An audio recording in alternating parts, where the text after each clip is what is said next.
ಒಂದೇ ಥರ ಇಡ್ಲಿ ಮಾಡೋ ಬದಲು ಈ ರೀತಿ ಇಡ್ಲಿ ಮಾಡಿ ನೋಡಿ. ಹೇಗೆ ಮಾಡೋದು ಅಂತ ನೋಡೋಣ. ನೋಡಿ ಎಷ್ಟು ಸಾಫ್ಟಾಗಿ ಬಂದಿದೆ.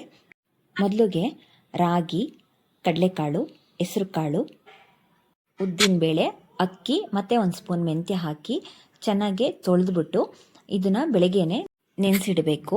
ಮಲ್ಟಿಗ್ರೇನ್ ಇಡ್ಲಿ ಇದ್ದು ತುಂಬ ಆರೋಗ್ಯ ಹಾಗೆ ರುಚಿನೂ ಕೂಡ ಹೆಚ್ಚಾಗಿರುತ್ತೆ.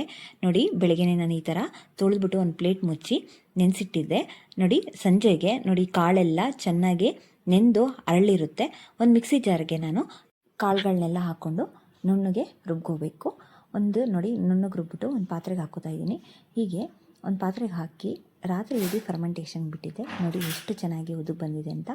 ಈಗ ನಾನು ಉಪ್ಪು ಹಾಕಿ ಚೆನ್ನಾಗಿ ಸೌಟಲ್ಲಿ ತಿರುಗಿಸ್ತಾ ಇದ್ದೀನಿ. ಎಲ್ಲ ಉಪ್ಪು ಹಿಡಿಯುತ್ತೆ. ಇಡ್ಲಿ ಪಾತ್ರೆಗೆ ಹಾಕಿ ಒಂದು 1/4 ಗಂಟೆ ಅಥವಾ 20 ನಿಮಿಷ ಬೇಯಿಸಬೇಕು. ನೋಡಿ ಒಂದು 20 ನಿಮಿಷ ಆದಮೇಲೆ ಪ್ಲೇಟ್ ತೆಗೆದಿದ್ದೀನಿ.